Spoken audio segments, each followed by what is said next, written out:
This podcast is brought to you by Most Valuable Podcasts, saving your day from boredom with the best podcasting entertainment.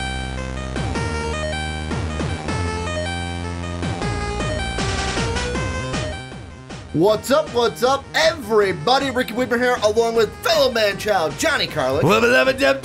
And we are back for another edition of the Rick and Johnny podcast right here on Most Valuable Podcast, one-stop shop for superhero, nerdy news, movie, entertainment. We kind of do everything here in the nerd kind of realm. Yes. And whether it's comics, movies, you have it. We are talking about it. And Johnny, got a jam-packed show today.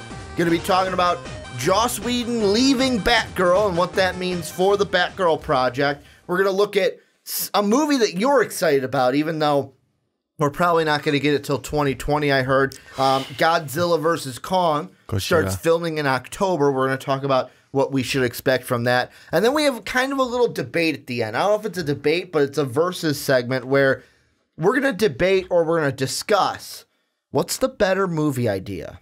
Mario animated, Sonic animated. So we're going to look at both of those animated movies that will be coming out. But before we get into everything, a little bit of housekeeping here at the beginning. Number one, you like what we do, want to help support us, make sure to check out patreon.com/mostvaluablepodcast. For $1, you can get an exclusive Patreon podcast each and every month from the MVP guys. For $10, you can be on a podcast with us talking about what you would like to talk about. Number two, if you want an MVP t-shirt, that store link is down below in the description. Go ahead, grab your own MVP merch. Third, go on iTunes, give the Rick and Johnny podcast a 5-star rating. It would mean the world to us and would help us out a lot. And last but not least, go ahead and bookmark Most Valuable Podcast. That's where you'll get everything from MVP, and it'll be right there, right for you at MVP.com. Well, not MVP.com, mostvaluablepodcast.com. It will be there for you. But Johnny, let's dive into our first topic. And this is a big one. This is the doozy of the podcast. Like, the big news of the week, Joss Whedon leaving the Batgirl project. And the thing I wanted to read before I usually throw it to you here at the beginning gotta have a quote from I have a quote from THR's report of Whedon's departure, and here's what they say. Sources say that Whedon, after a year of trying, could not crack the code of what a Batgirl movie should be. Wonder Woman, meanwhile, became a cultural phenomena as well as one of the biggest hits and most acclaimed movies of 2017. Industry sources add that even as Whedon faced story issues, in today's cultural and entertainment environment, a male filmmaker may have faced greater public scrutiny if he were to have tackled a movie with such feminist importance as a Batgirl or Wonder Woman, much like a white filmmaker would have been backlash taking on the Black Panther movie, end quote. I just want to ask you, plain and simple, what does his departure mean for Batgirl? What does it mean for the Batgirl project? Well, I mean, there's many different things that have been said to go into it. It could be he had a writer's block for a full year and not know what to do with it, which is why he walked away. Stuff in his personal life, and I forgot how they say it. Something marital part of it. I mean, I need a definitive answer of why he walked away from it, aside from possibly just it being writer's block. But I mean, it could be a good thing because we could get the same person that did Wonder Woman in there, maybe. And she did a phenomenal job with Wonder Woman, so I don't see why she couldn't do a good job with Batgirl. If not, maybe getting someone that kind of could do that dark tonality that needs to be the Batverse. I mean, it doesn't need to be nearly as dark as Batman or even something with Nightwing, but it still needs that dark tonality to it in some way. Well, and the thing that I think about first and foremost is what does it mean for the Batgirl movie? I'll be honest, it puts it on the back burner. Like, that's true. I was excited. I didn't think about that. I was excited for Batgirl. Now I'm like, well, if I see it, I see it. Like, that's what I'm feeling right now. If we get it. If I get it, I'll be happy. Like, the same thing with the Nightwing movie, where, have you heard the news going on around that? I don't think I did. The director of even the Nightwing movie that DC was going to do, he got hired to do a Dungeons and Dragons movie that's going to film and be before Nightwing, but it might clash with Nightwing. And that director came out and said, no, I want to do Nightwing too. The only way I'm stepping away from this project is if Warner Brothers fires me. So now they're in that situation too.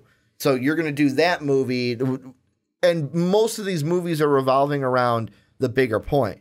Their Batverse, or what I'm calling their Batverse, because it looks like with Matt Reeves' Batman that they kind of want to make their own Bat Family Batverse. Yeah. Where it's like, we've got the Batgirl movie, we've got the Nightwing movie, we've got our Batman movie, instead of making it an entire DCEU. Another thing that I think about that you didn't throw out there that could have been a reason why Whedon was like, you know what, I'm going to step away. All the backlash that was directed at him after Justice League. Well, I didn't get to that one yet. Now, I'm not going to say that, first off, I'm not going to say people shouldn't have their opinion on that, but I didn't understand why people were going after Joss Whedon, because think about the position that you were in. If you were stepping in for Zack Snyder, who had to leave the project for the family issues that was going on with him, the tragedy that was going on in his life, what, are you expected just to step in and be a yes man and basically, yep, okay, we're going to do it this way? Or does the creative juices like, hey, I'm a creative mind, I was hired to take this over, I'm going to do my job and make the decisions that I feel like are there? Like, that side, that could have been another reason why he's no longer with the Batgirl project, because, hey, of the criticism that he got at the end of Justice League. Exactly. I mean, with all the amount of backlash that came with it. And honestly, you don't know if Zack Snyder's parts were better. So, I mean, that's the thing. I mean, yeah, there's a lot of people claiming, well, we want to see Zack Snyder's part of it, and maybe we'll get to see it, maybe we won't. I don't know. But, I mean, you don't know if it's better. So just because Joss Whedon, he came in mid-project, what are you going to expect him to get done? You can't, like, rehash the whole movie. At some point, like, you're already in on it. You can't, like, he had to do a ton of reshoots. Am I correct when we were reading about that before? He had to do a lot of reshoots. You can't, like, just scrap the whole movie and restart it. That's too much money out of the company's and of course pocket. Like with reshoots, you're not going to do that because, like you said, you're going to drive that price up, and it's like, great, we're going to lose money on this because we have to do the reshoots. And I mean, the whole thing with the Henry Cavill mustache gate that was going on with that one as well. What I'm looking at right now is, apparently, to get on the writer's block part of this, apparently Joss Whedon was going to adapt the $1 million debut of Batgirl, that story arc. And if you're not familiar with it, kind of the little synopsis that I'm reading through is, so Barbara Gordon, daughter of Commissioner Gordon, is going to attend a policeman's ball. She has a costume that she designed in the style of Batman. She gets to the country club, finds the villain Killer Moth attacking one of the guests, Bruce Wayne. She dives into them, giving Wayne a chance to escape. Batman then Batman becomes Batman, and then he returns to find, or to give Batgirl a hand. Killer Moth then uses a silk gun to web Batgirl to Bruce's car, and then escapes with his underling. So it's kind of like, to me, it looks like a story of like, hey, this was one where we're going to jump in where she's already becoming Batgirl. We're not going to get the setup of like Barbara Gordon herself. We're going to jump in, she's Batgirl, and then her dealing with Bruce to where it's, hey, I want to be a part of this. No, you can't. I can't put my friend's daughter in harm. No, I want to do this. Like that kind of a thing. Yeah. That looks like the story arc that Whedon was trying to put together for this Batgirl movie. Yeah, I mean, that's the thing. I don't know what goes into rewriting these stories to make it, because I would feel like, to me, it's kind of just follow the comic. I mean, yeah, there's some parts you're gonna have to cut out. There's some parts you're gonna have to rehash, and obviously you got to kind of Hollywood it, and I use this term a lot, and Ricky knows that, to make it adaptable for screen. Yeah. And I don't know what goes into that, but I would feel like you have a pretty solid base if you just follow the comic, either comic book or the the comic book series and just take as much of that story as you need. And yeah, it's kind of nice to, I like some of the things we've been doing and seeing is where you kind of hash some stories together so that you get elements of this one, you get elements of this one, and it's not like, oh, well, I've already read this.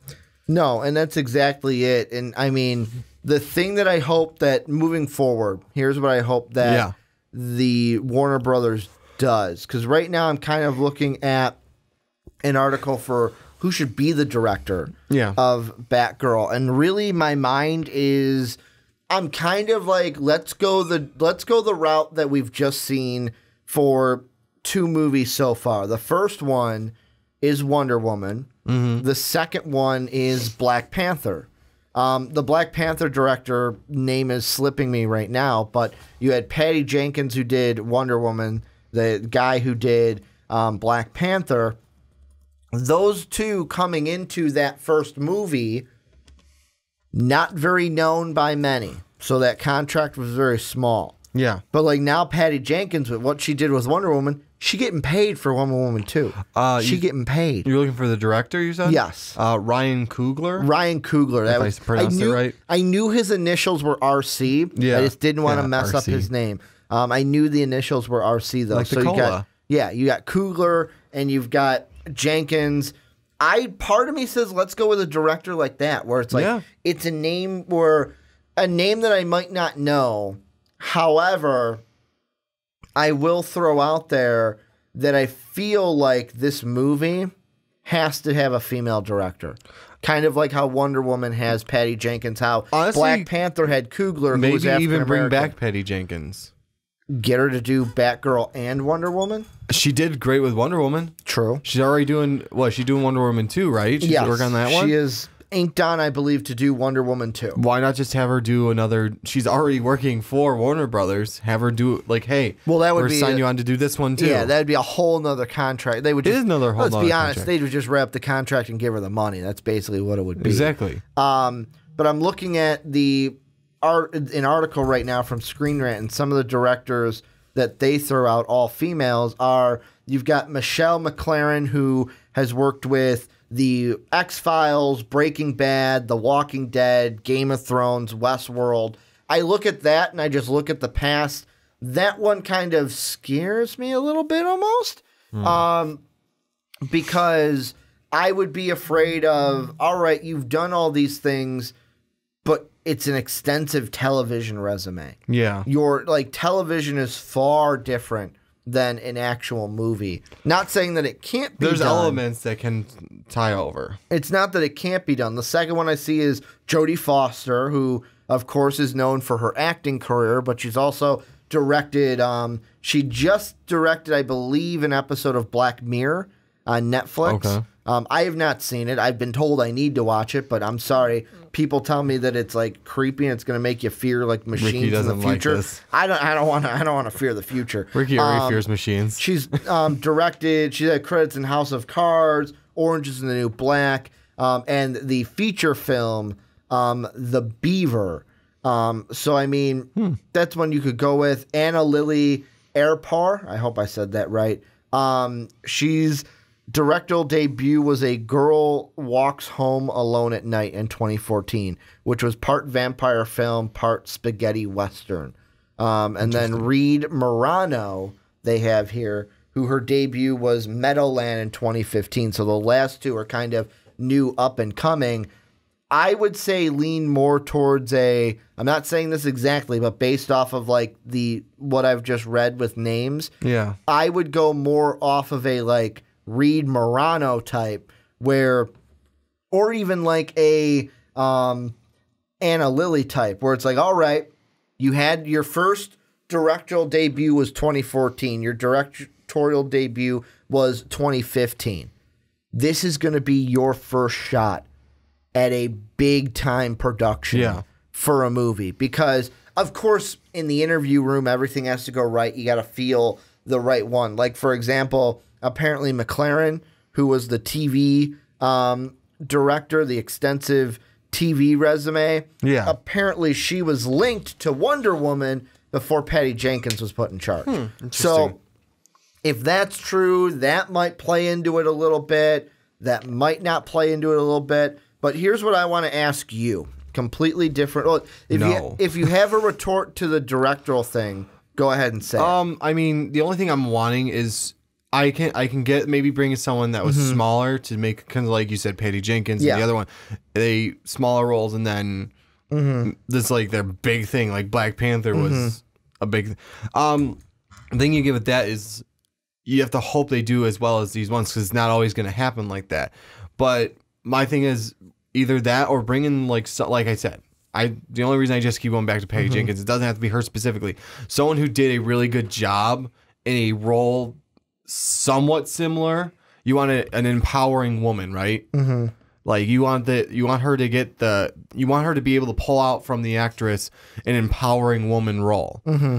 You need to find someone who has already done that and have them do it again on the big screen. I mean, there's a chance that like with such an extensive and I forgot what name you said. Who's got the extensive resume for the TV? Michelle McLaren. Michelle McLaren. If she has done this with actresses on multiple TV shows, she can possibly put that onto the big screen because they did. Yeah, I guess. Yeah, there's elements that can cross over. But what were you gonna ask? Here's one thing that I just read was after reading this, I'm kind of happy that the $1 million debut of Batgirl is not going to be the main story arc because I'm reading a synopsis of it from a different website, and here's what it says. Okay, so the story is pretty thin and really dated. And then in parentheses it says, Batman tells her she can't team up with them because they can't worry about a girl. I don't think something that's that dated would work today. Yeah, I don't think they're going to go with that. I mean, that would be where they all make alterations to the story. But this is where I kind of ask you, and this is what we'll end this segment with before we move on into Godzilla versus Kong. Yeah. Just like we did for Black Widow. Just like we did for that when we talked about that movie. Johnny, clean slate. Okay. You are now the writer, director, head of the Batgirl projects. Yikes. Congratulations. It's a big shoes to fill in Joss Whedon. I don't know if that's a good idea. Where do you start? What kind of story would you start with if you were penning a Batgirl movie? Well, here's one that kind of blew your mind a little bit. A little bit. And first thing I brought up to you before the show, use a Killing Joke. Why not? Exactly. I'm not saying. I mean, I didn't say no, and you didn't say no either, and you're the Bat person. Here's the only thing that I would. Here's the only thing when we get into. At first, it was partially a joke, but it's like actually, it's not a terrible idea. But the thing that I look into, and here's the only thing that I have, my only qualm with the Barbara Gordon thing. If we're gonna do the storyline, where we're pushing her, and I'm thinking animated series right now in my head. If we're pushing her off the building and we're making her Oracle, do you, like, what's your plan for Batgirl in the story, in the Batverse? I think it's hard to know that without having a Batman movie yet. Yeah. It's hard to have that when the only thing we've seen of Batman is BVS, which, bad. Sorry for that. I just didn't like it. Then you have Justice League, which is not a Batman solo movie. No. So I think we need the Batman solo movie before we can decide what to do with Barbara Gordon.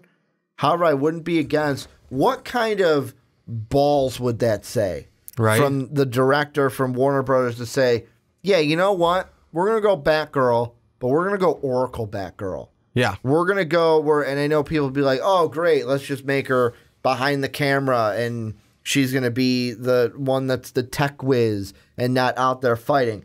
I get that part of it because there are probably people that are like, no, I want to see her in the costume. I want to see her actually fighting crime. And then maybe you don't do the Killing Joke part right away. No, I agree. You don't push her off the building in the first movie, but that's something they can obviously lead to. I would love, like when you brought it up, I had that oh crap moment of, could you imagine the Christopher Nolan verse, with or without Bale, you can give or take, but just that Commissioner Gordon holding Barbara in his arms as she has just been pushed off a building. Just give Oldman the Academy Award now. You don't want to see that part, and then all of a sudden, I'm sorry for what happened. I should have been there to stop it. Yeah, maybe we recast Christian Bale. So maybe we recast, like, before it was like, give or take. No, we recast that because I don't want to see Harvey Dent. Can we trust him?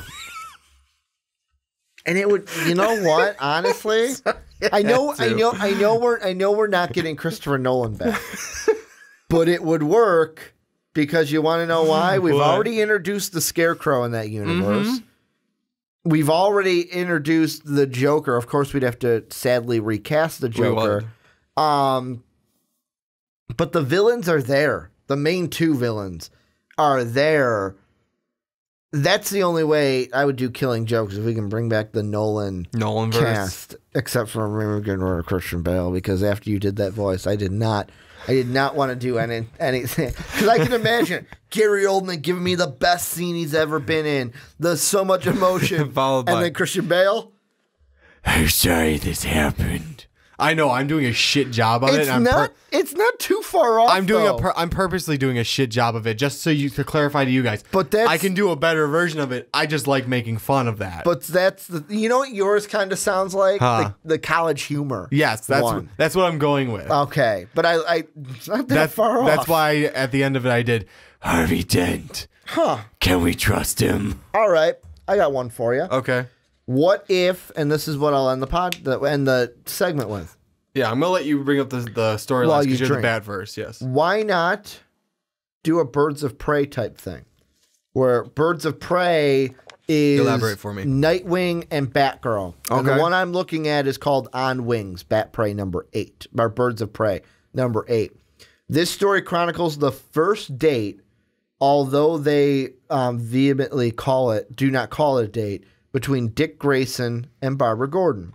And what a lovely date it is. There's no supervillains in this story, no threats, no world-shaking crisis, just Dick and Barbara, old friends potentially becoming something more. When Dick asks Barbara what she misses most since her paralysis, she replies that it's the sensation of flying through the air. So Dick takes her to the circus, and they fly through the air. It's wonderful. Not saying completely with that. What if we go off of that? However, she'd either have to be paralyzed first, or you just take the side of it where, hey, we're going to take this aspect into it, but she's not going to be paralyzed at this point. And the thing reading through this, you know what would work better for a Batgirl movie, more so than the Black Widow movie? Taika Waititi's idea. Could you imagine a rom-com with Batgirl and Nightwing? That would be interesting. Because I could. We'd have to find another storyline to bring it in with, so you have some villains in there. There has to be a villain. There has to be at least a villain in there. But then, like, that way you have the you can bring the one aspect into it of it being a date rom-com by say his name again for me because I always mispronounce it. Oh, Taika Waititi? Yes.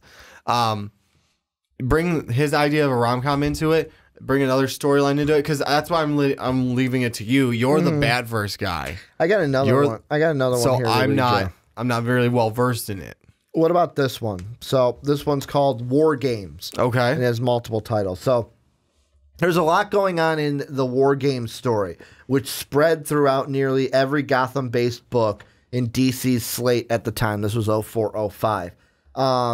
But while you might argue that this was Batman's story, or even a bigger story for the ill-fated Stephanie Brown, it also features Barbara Gordon's life being turned on its head. Fearing that Batman will die in his pursuit of Black Mask, Barbara manipulates events so that the two face off in her clock tower. When things look dire, Barbara blows up the clock tower, knowing that Batman will save her rather than continue his foolish pursuit. Batman doesn't take too kindly to what he sees as overreach by his former protege and essentially banishes her from Gotham City, which is when Barbara moves the entire Birds of Prey operation to Metropolis. Oh, wow. You could do a story like that. Here's Here's the thing, though. This first one, I don't know how you can do a Batgirl. Like, the thing is where, like, I was reading about Black Panther. They said, oh, it was almost an origin story. Mm-hmm. I don't know if you can do that same thing with Batgirl because the universe hasn't been built. At least Wakanda, we know what Wakanda is. We knew about it in other movies. Black Panther was in another movie. References to everything, yeah. This Batgirl movie has to be an origin story. Has to, yeah. It has to be an origin story. And that's why I just look at like one like Batgirl Year One, which is basically taking the bones of the origin story and offering new depth to it and the journey. That's what we'll have to go with. Yeah. Well, I mean, as cool as these all sound, you can't really like throw it right into Oracle already because a lot of people aren't going to be happy with that. No, there's going to be people, and I would want it too. I'd want to see her in the Batgirl costume for a little bit. At least for a little bit. Yeah, at least a movie or two. Yeah. Any final thoughts before we move on? No, it'd be interesting to figure out, because I mean, there's obviously more origin stories or stuff that you can tie other other comic book storylines you can tie it in with. Like I said, I was leaving this more up to you because you have more of the Batverse behind you than I do. I got one more I'm going to leave you guys with. Let me know what you guys think about this one down below. Wanted Batgirl Volume 4. I'm going to tell this guy about it off camera, but I want you guys to look up on it. Tell me what you think down below. Let us know what you guys think about the Batgirl project. Where does it stand right now that Joss Whedon is leaving the project? Let us know what you guys think down below in the comment section.